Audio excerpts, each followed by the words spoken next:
Boa noite! Tudo bom?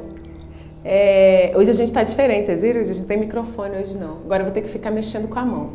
Né? Que já costumo ficar com o microfone. LK, gente, LK tá moderno. Cada hora ele chega com modernidade aqui, né? Como é que foram de virada de ano, né? Espero que tenha sido bom para vocês. Eu acho que para quem tá fazendo esse olhar mesmo de busca, né, de olhar para dentro mesmo, acho que dá para aprender muita coisa, né? Fechando-se um ciclo, abrindo o outro. É óbvio que a gente sabe que do dia 31 para o dia 1º é só como do dia 5 para o dia 6, é de um dia para o outro. Cada dia é um renascimento, cada dia é um novo olhar, mas a virada de ano, ela é muito simbólica, na verdade, né? Ela dá pra gente essa oportunidade de parar e olhar para trás um pouquinho e olhar para frente e olhar o presente, dar essa oportunidade, é um símbolo na verdade, né? E eu não sei quanto a vocês, mas para mim foi um super trabalho, foi um trabalhão, né? Eu passei em Pirenópolis, né? Com algumas amigas, que a gente é amiga, a gente deu aula durante alguns anos. E foi muito interessante. Então, assim, eu queria falar um pouquinho sobre uma das leis da constelação e depois eu vou tratar desse assunto com vocês, né? Então, assim, nessa questão que a gente, de olhar interior, essa questão mesmo de se olhar, o que aconteceu, né? A gente foi para Pirenópolis, chegando lá,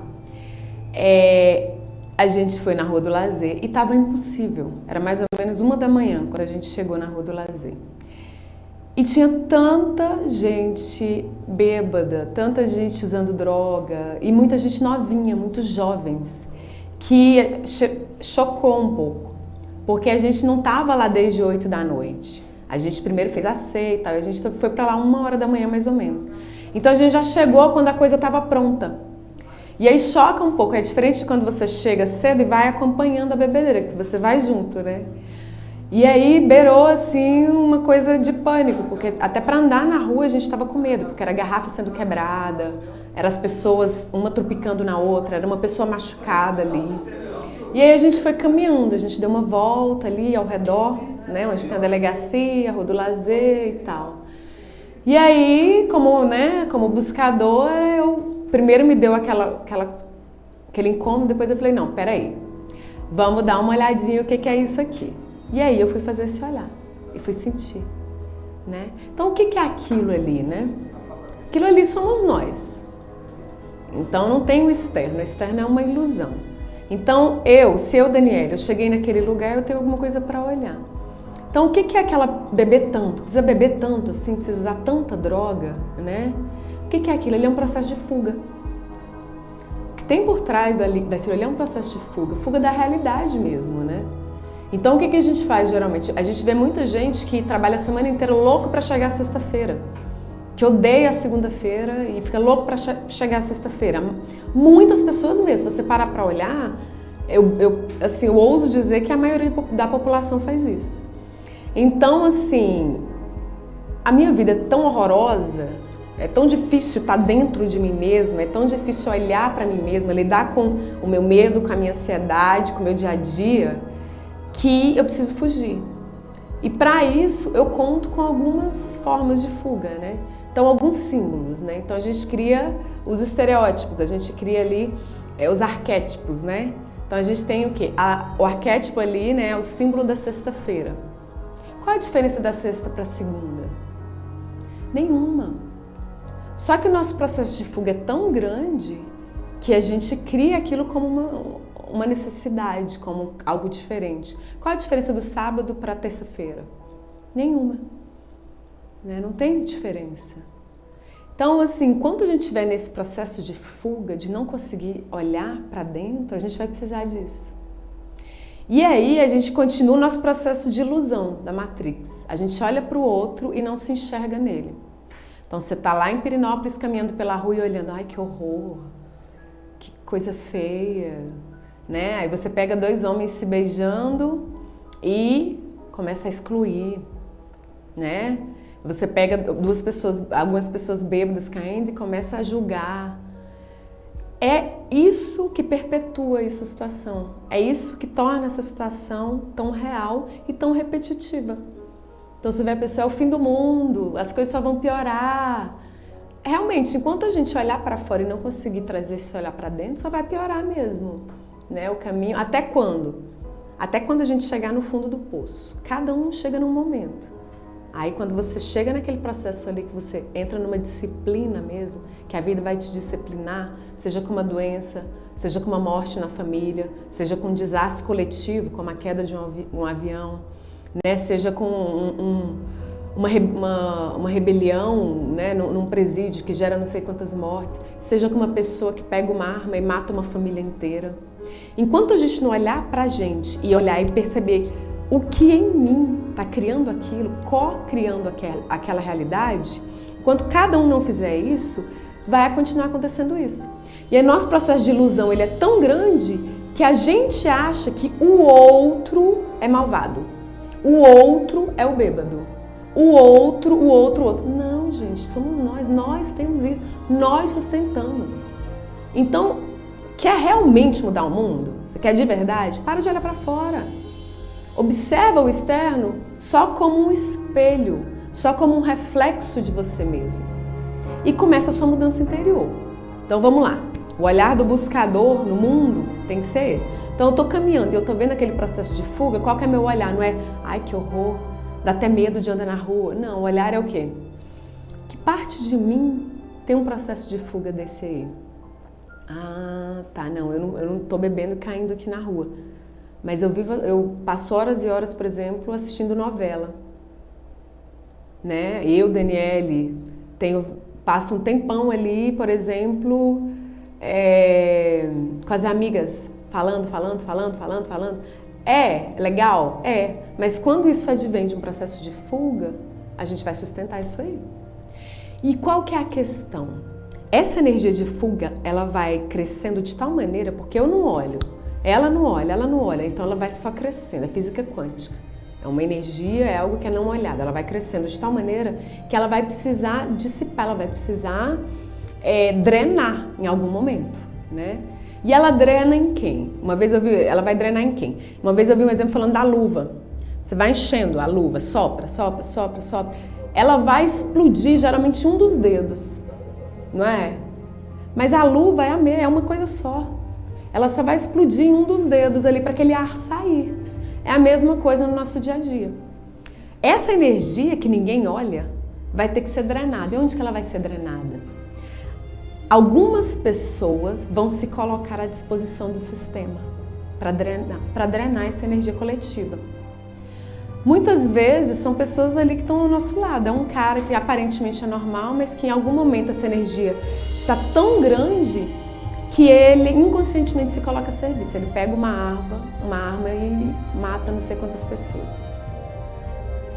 Quem é responsável por tudo isso? Eu, você, minha convidada, todo mundo aqui, todos nós somos.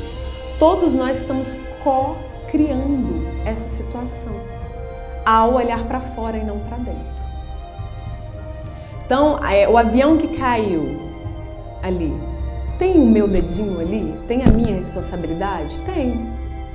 Tem sim. Por quê? Porque foi uma questão coletiva ali. O cara que pega a arma e mata não sei quantas pessoas da família, tem o meu dedinho ali? A minha responsabilidade? Tem. Tem a minha responsabilidade. Porque a separação é uma ilusão, nós somos uma coisa só. Então, assim, tá começando um novo ano, é um novo olhar. Vocês viram aí a convidada do programa anterior falando, né, trazendo aí toda uma previsão, né, do que vem por aí. Então, assim, vamos começar um novo olhar. Vamos olhar o outro como espelho realmente. Porque cada vez que você olha de cima, como pode um cara desse fazer isso? Ele é um monstro. Você aumenta essa energia de exclusão. Cada vez que você faz isso. E cada vez que a gente exclui algo ou alguém, essa energia vai ficar vibrando no sistema. E mais pessoas serão necessárias para se conectar com aquela energia ali. Vão surgir mais pessoas fazendo o mesmo. Não tem como fugir muito disso, né? Você vê que as gerações anteriores, elas têm uma dificuldade muito grande ainda de tolerar. Então você pega a vovó, a mamãe e tal, você fala, eu não consigo nem ver, eu acho que homossexual, ele teria que respeitar os outros. Se eles querem se beijar, eles têm que se beijar entre 4 paredes. Por quê? Porque te incomodou? O incômodo é seu. Vai trabalhar esse incômodo. O incômodo não é deles, é seu. Então, me incomodou, é meu problema, não é do outro. Enquanto eu achar que ele tem que fazer algo para não me incomodar, aí fica muito difícil. É menino mimado? É criança mimada dentro da gente. A verdade é essa. Né? Enquanto eu achar, por exemplo, que você pega lá um transexual que vai, que se veste, que faz aquilo tudo, né? Aquilo incomoda as pessoas. Então, por que aquela pessoa surge na sociedade? Ela surge por amor. Porque houve tanta exclusão que essa exclusão está vibrando. Ele se conecta inconscientemente por amor. Para gerar incômodo. Mas qual que é o trabalho? Quem se incomodou deve fazer o seu trabalho. Se retira, medita, olha para dentro, pede para ver esse incômodo. Esse é o trabalho, é de quem se incomodou, gente, que tem que fazer o trabalho. Então, durante a minha caminhada lá em Pirenópolis, quem se incomodou foi eu que estava incomodada com aquilo. Então eu é que tenho que me retirar e fazer o meu trabalho dentro de mim, porque o incômodo é meu, eu estou incomodada. Agora o mundo tem que se modificar para eu não me incomodar. Gente, a gente tem uma criancinha mimada dentro da gente. Uma criança muito mal trabalhada, uma criança interior mesmo, né? São as várias faces do nosso ego, né? E essa criancinha interior, ela é uma criança mimadinha mesmo. Então ela quer o quê, né? Papai tem que fazer tudo para me agradar. O mundo tem que fazer tudo para me agradar. Não, bora crescer. Sai desse lugar de comodismo. Te incomodou, vai fazer seu trabalho. Observa, se observa. O outro, ele só serve para isso. Essas relações, esses incômodos, eles vêm o quê? Para gerar isso em você. Para te incomodar mesmo, né? Eu costumo dizer pro pessoal que eu atendo dentro da constelação familiar que eu tô ali para incomodar. Então, se eu não te incomodar, troca de terapeuta. Porque se for para ficar na zona de conforto, não precisa me pagar para ir na terapia. Não precisa pagar um terapeuta. Para ficar na zona de conforto, você fica em casa vendo um filme ou novela. Não precisa. Então, assim, é um novo ano, né? A gente pode aí ter um novo olhar. A gente pode ter uma nova proposta. E o que eu posso dizer para vocês dentro dessa minha caminhada é: você quer realmente ser feliz? Olha para dentro. Quando alguém te incomodar lá fora, o cara te deu uma fechada, te deu raiva, opa, caramba, vou poder trabalhar minha raiva. Aí você vai, desacelera um pouquinho, respira a raiva, sustenta a raiva, sente a raiva dentro de você, não foge dela não. Ela faz parte da nossa humanidade. Então, passou alguém ali que você olhou e falou, caramba, poxa, por que eu não consigo, né? Por que eu não consigo tal coisa? O que tem por trás dessa comparação? Inveja. Vai olhar a inveja. Sua mente vai dizer, não, eu não. Inveja, jamais. Para de acreditar na mente. A mente vai dizer um monte de bobeira, um monte de crenças. Né? Então, para de acreditar na mente. Por que você está se comparando? O que tem ali por trás? Então, vai olhar para isso. Então, relacione-se com o mundo com esse olhar de espelho, de reflexo. Sabendo que eu atraio espelhos. Então, se eu atrair para o meu lado uma pessoa que está reclamando da vítima, né, da vida, se fazendo de vítima, o olhar não é, ai, que essa pessoa, que saco, só se faz de vítima. O olhar é, peraí, se eu atrair essa pessoa, que parte de mim ainda está conectada com esse vitimismo? Que parte de mim ainda está conectada com essa reclamona, que nada tá bom? Peraí, deixa eu dar uma olhada. Esse é o olhar do buscador, né? Todas essas questões que eu tô trazendo aqui hoje foram situações que eu passei, né, lá em Pirenópolis com as minhas amigas e tal. A gente até chegou a conversar um pouco sobre isso, né?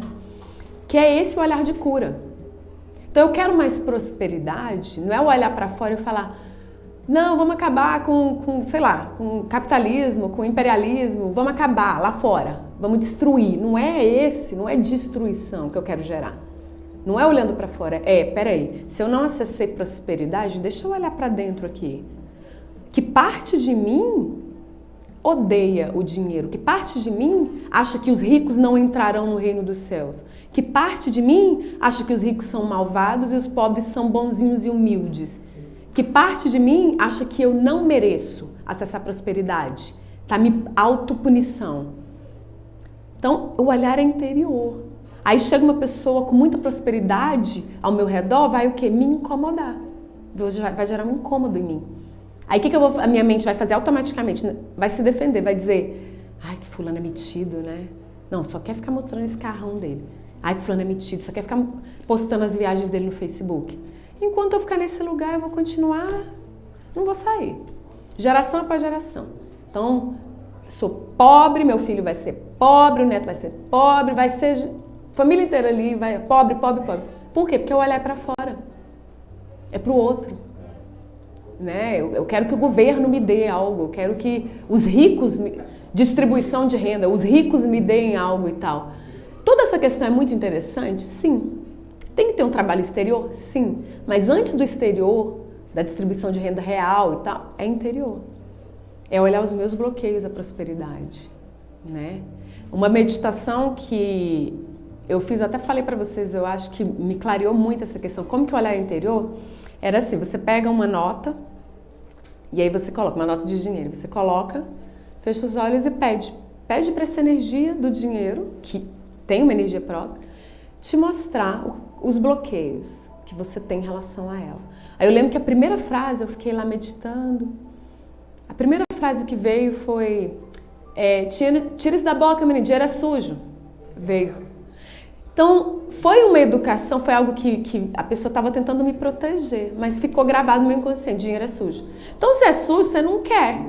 São crenças e crenças, são camadas de crença, uma debaixo da outra. E a gente tem que ir limpando por camada mesmo, gente. Não adianta a gente ir lá, tem esse negócio gravado ainda, a gente há gerações e gerações e gerações, aí a gente faz um trabalhinho de meia hora e fala, pronto, acabou meus bloqueios, agora de prosperidade. Não é assim. Calma, tenha paciência. Vamos trabalhando um dia de cada vez. E tem que ter essa persistência, né? E observando ao seu redor, o universo ele vai trazendo as lições que a gente está pronta para olhar. A gente vai trazendo. Eu falei para vocês que nos últimos meses estava vindo muito pessoas manipuladoras ao meu redor. E aquilo me incomodando, me incomodando. Então, o meu trabalho não era ficar apontando o dedo para o manipulador, era olhar em mim, quem em mim, que parte de mim manipula. Então, esse foi o olhar dos últimos meses para mim também, né? E aí, como que num passe de mágica, nos últimos tempos, essas pessoas naturalmente têm se afastado de mim. Por quê? Eu não precisei fazer nada, porque eu olhei para dentro. Se eu mudo o meu interior, eu mudo a minha frequência. É ressonância. Naturalmente, para de ressoar aquelas pessoas, naturalmente. Então, hoje eu sinto que o meu trabalho já é um outro trabalho. Então, eu fui para Pirenópolis e já se apresentou um novo trabalho para mim, que era o quê? Esse processo de fuga. Como? Que parte de mim, quem em mim, que Daniele que mora em mim, ainda precisa fugir do mundo, fugir... se enclausurar. A Daniele canceriana, que adora ficar fechadinha, trancadinha no meu cantinho, né? Se deixar, eu fico semanas sem ver ninguém. Então, que parte de mim ainda se alimenta da fuga? Tem problema eu ficar sozinho? Nenhum. Desde que aquilo que me movimenta para a solidão, para a solitude, não seja fuga. E no meu caso ainda é. Então, um novo trabalho tem se apresentado para mim. Como que se apresentou? Graças àquelas pessoas de Pirenópolis que estavam bêbadas, 1h da manhã, caindo uma em cima da outra, se machucando, quebrando garrafa. Então, gratidão a essas pessoas. Eu tenho que apontar o dedo para elas? Não, nós somos iguais. Só que elas estão naquele processo de fuga, eu estou em outro. Mesma coisa. Né? Meu ego vai dizer, não, mas é totalmente diferente. Diferente bosta nenhuma, gente, com perdão da palavra. Tem nada de diferente, mesma coisa. Eu lembro de uma vez, até comentei com as meninas que viajaram comigo, minhas amigas, a Kátia e a Gisele. Beijo, meninas. Obrigada, eu adorei viajar com vocês. Eu até comentei com elas um trabalho que eu fiz. Quando eu me divorciei do meu segundo marido, marido número 2, eu comecei num trabalho mesmo de solidão dentro de mim. E aí eu lembro do meu mestre em constelação, Alex, ele uma vez fez um questionamento, ele falou assim: e se nessa vida você for ficar sozinha, até você morrer? Nossa, mas aquele negócio revirou dentro de mim que vocês não têm noção. Sabe, eu acessei medo, acessei raiva, acessei inveja das outras mulheres. Por que elas conseguem e eu não? Eu acessei raiva da vida, eu acessei um medo profundo de morrer sozinha, acessei tanta coisa. Na hora eu quis fugir, né? Aí depois eu falei, não, peraí, vamos olhar, né? Aí eu comecei a fazer meditações. Abaixava, ia lá no YouTube, colocava meditação para a solidão, para acessar a solidão. E aí eu comecei a fazer. Passei meses fazendo. E era doído, gente, porque eu deitava, colocava aquela meditação e pedia para o meu divino me mostrar essa solidão. Eu queria olhar para ela. Porque ela me dá tanto medo que eu escondia ela em algum lugar dentro de mim. Eu queria olhar. E eu comecei a fazer esse olhar dentro de mim. Nossa, era medo, era pavor, era raiva, era tudo, né? Aí eu queria acusar o mundo, eu queria fugir, eu queria me isolar, mas aí eu queria ir para o mundo porque eu tinha medo. Era uma confusão. Até que meses e meses depois, eu fui fazer uma constelação de minha cliente e aí ela foi e falou assim, eu queria constelar, minha questão é a solidão, eu morro de medo da solidão. Aí quando ela falou isso, eu já estava trabalhando há alguns meses, aí eu parei, aí na hora meu ego falou assim, presta atenção, né?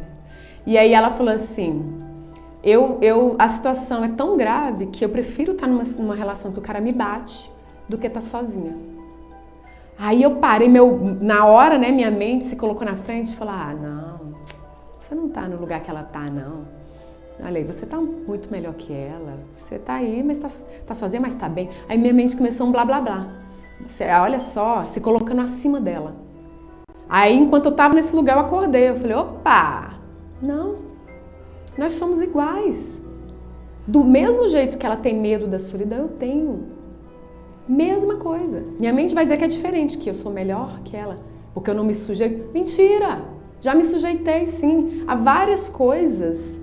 Pode ser essa ou outra coisa, a várias coisas abusivas, a várias coisas. Já passei por cima de mim mesma várias vezes para estar com alguém, para não estar sozinha, com medo da solidão. Somos iguais.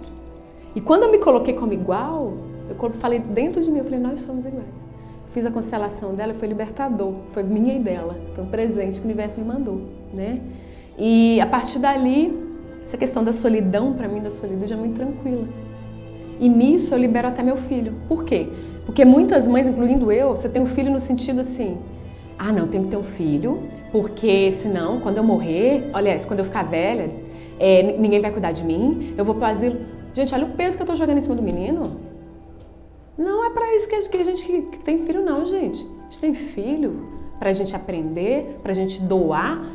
Os pais doam, os filhos recebem energeticamente e mandar para o mundo. Não tem que ficar pensando nisso, não. Se ele sentir dentro dele o desejo, ok. Se não, bora. Mas um absurdo, um filho ingrato. Gente, por favor, menos, né? Sabe, às vezes você tem 10 filhos ali, e os 10 não estão nem aí pra você quando você tá idosa. O que você tem que olhar? O que eu tenho pra aprender com aquilo? E não ficar se fazendo de vítima, de coitadinha, né?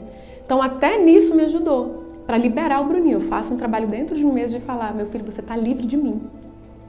Eu deixo você livre de mim. Você quer ir, você vai, você quer ficar, você fica. Né? No sentido de libertar, senão a gente fica jogando esse peso em cima da criança, do filho, né? Então assim, mas como que é feito tudo isso? Como que a gente acessa tudo isso? Olhando para os espelhos, as pessoas que chegam até nós. Tá bom? Foi algo que eu queria trazer para vocês, que tem a ver aí com essa virada de ano, com uma forma de olhar 2017 diferente. Né, se a gente quer mudar mesmo o mundo, vamos mudar nós mesmos, olhando para nós mesmos, né? Então eu queria trazer esse trabalhinho que eu fiz na virada de ano. E cada um vai fazer o seu, 2017, né? cada um no seu processo. Confiando na vida, no universo, tudo vai fluindo.